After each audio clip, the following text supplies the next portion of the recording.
Hello, my absolutely beautiful Sagittarius friends, and welcome to your horoscope for August of 2021. For Sagittarius, this month, I feel like, is the Moana month for you. It's just the Moana month. You got to go out there, see how far you'll go, adventure, different belief settings, maybe even some actual travel is on the agenda for you, especially with a new moon in this Leo energy. It's just this idea of some great expansion, which tends to be energy you are quite interested in and quite enthusiastic about. So I think we'll see a lot of energy focusing around getting you out there, going how far you'll go. Now, the other portion of the month, when we get to the second half of August, I do want to tell you, don't fall into analysis paralysis. We will be lighting up Virgo season, a fellow mutable energy like you, and the drive or the inclination, Sagittarius, to overthink things becomes abundantly available. So I'm going to just warn you in the beginning, enjoy Virgo season, enjoy all of this information that gets to come energetically into your 10th house, but don't analysis paralysis. Don't overthink it, overanalyze, and do all of that, okay? All right, my beautiful Sagittarian friends, let's get in here and see what's going on this month. So right at the beginning of the month on the 8th, we're going to have a new moon happening at 16 degrees of Leo, lighting up this 9th house space for you.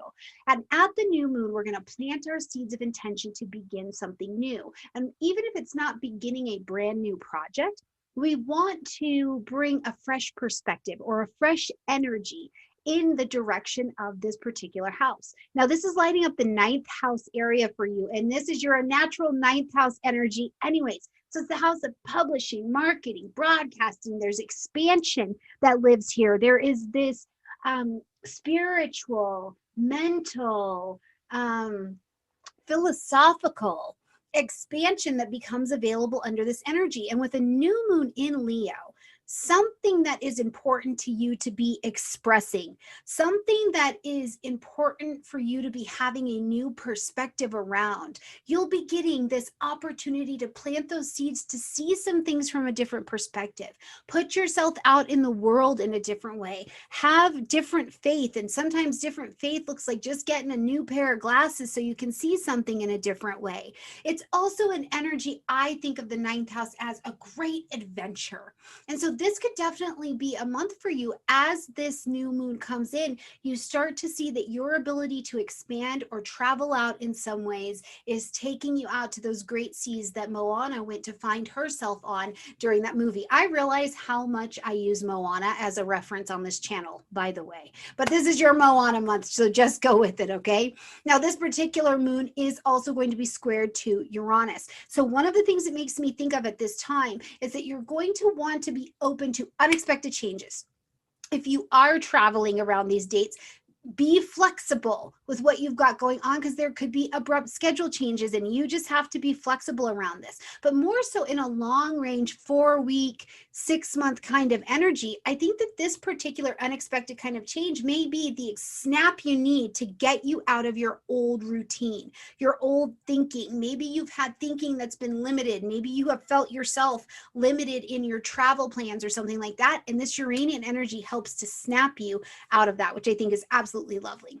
Now, when we get to the 11th, we're going to see Mercury move on and get into the energy of Virgo, where it's got home court advantage. Mercury is the ruler of Virgo energy, so it's quite comfortable over here. Now, this is going to put Venus, Mars, and Mercury all in your 10th house space. So the 10th house of career, reputation, soul level calling. What's the work you're going to go out and do and give to the world, right? And it doesn't mean that this has to be your career. It could be something you do in your community. It could be the name that we call you or the reputation that follows you in public. Whatever it is, as Mercury moves here into Virgo, this is some of this energy where I'm telling you about analysis paralysis. You could be wanting to overthink things a ton right now because Mercury is full power, full on, fully comfortable in the energy of Virgo, okay?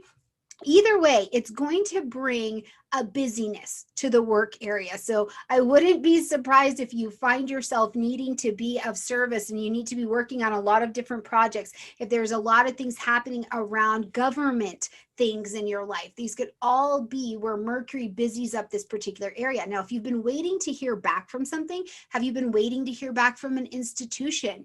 You know, have you been waiting to hear back from a judge, a board?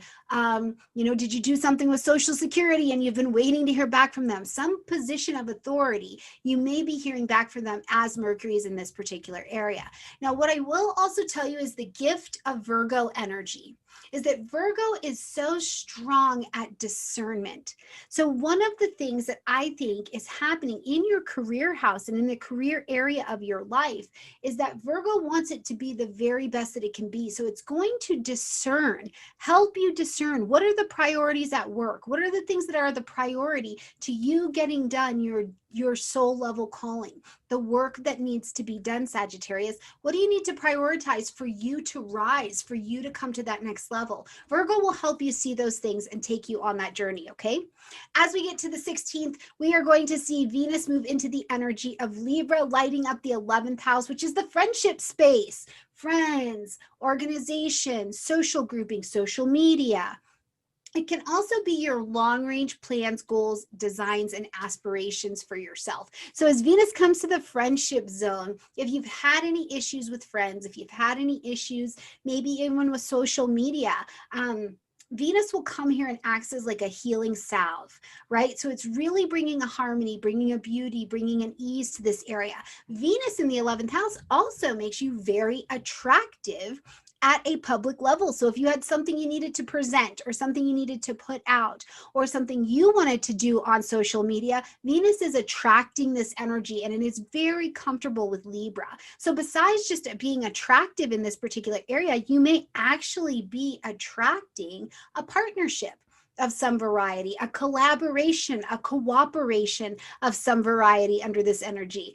And let's never forget the profound power of Venus to pull romance in your direction. Now, is there somebody who was a friend or you thought was just a friend and it's turning into a little bit more? Do you go to a social event or something like that and you end up meeting somebody that you really connect with in a lovely way? This could be an absolutely brilliant opportunity to find that connection.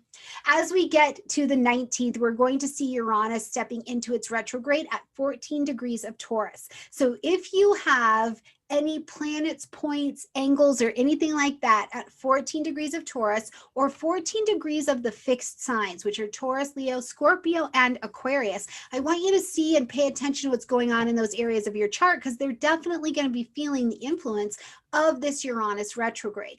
Now, as Uranus came into the energy of Taurus, into this sixth house space for you, it was showing you the things in your daily routine, in your health, in your service to other people. For some people, it honestly had to do with their physical bodies and the connection to the mental wellness. They've got that mental physical connection. Either way, Uranus blew in and was showing you the ways that you're not free in this particular area. It was getting you out of a rut. It's like, come on, Sag, we've been doing this way for too long and it's not actually helping us achieve freedom and abundance here. So Uranus has been shaking you out of that particular set of energies. And when lightning hits the earth, Uranus, Taurus, what happens is that the earth cracks open and gems become available for viewing, for harvesting. But just as much as the gems and the beauty come up to the surface, so do all the dead bodies and the skeletons. So if there have been things that have felt chaotic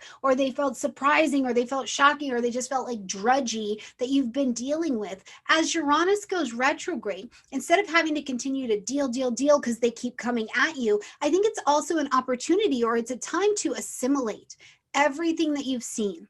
Look at the actions, the attitudes, the behaviors that you've had that were not allowing you to be free, and you go back over making those changes now. And many of those things you may see come up in your health or your mental health and wellness space. Now, because it is the sixth house, I do consider that it could be a surprising work project, or it could be ways that you've been keeping yourself limited in your work, and now you're needing to, with this Uranus retrograde, step back in there and participate in and allowing that work to come to you, or allowing that salve, that ease with your coworkers to kind of come down. Let the flames come down just a little bit, okay? When we get to the 22nd, we've got a full moon happening in the energy of Aquarius at 29 degrees. Now, back in July, we had a full moon at 1 degree of Aquarius. Now, this one is at 29 degrees of Aquarius. So you have seen this lunar energy. You have participated in some version of this lunar energy down here in your third house space. As we're looking at this particular lunar event for you, one of the things that comes to mind for me is, first of all, that a full moon says that we need to end something, acknowledge something, or make an adjustment. Okay, so there needs to be a shift and a change, and this is in your third house. So to me, it gives me this idea of your thinking.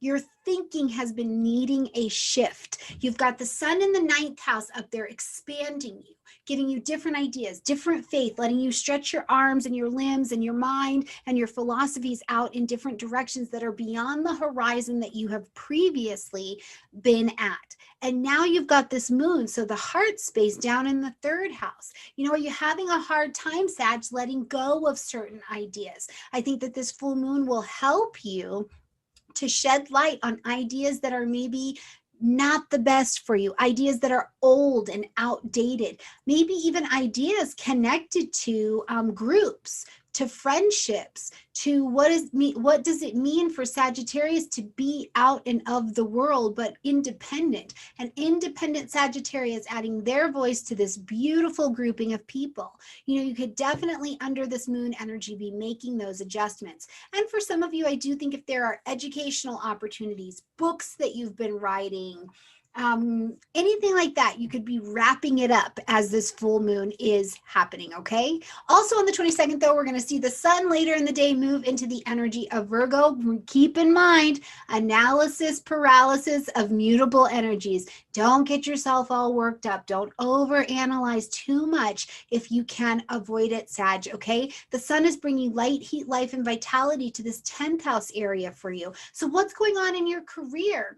Bring that, prioritize your career, prioritize your health and your wellness and your peace in regards to your career and your work zone. Allow yourself to shine like that big, beautiful sun up there. Maybe even use this season if you need to, with all this mind changing that the moons have been bringing in, to celebrate the sacredness of the work that you do have in your life, sacredness of the titles that you carry in your life. Is it important? Is it sacred to you to be called mom, dad, teacher, police officer, astrologer, right? Are you acknowledging with vital force the sacredness of the title that you carry on this earth? I think that's a beautiful way to spend that energy.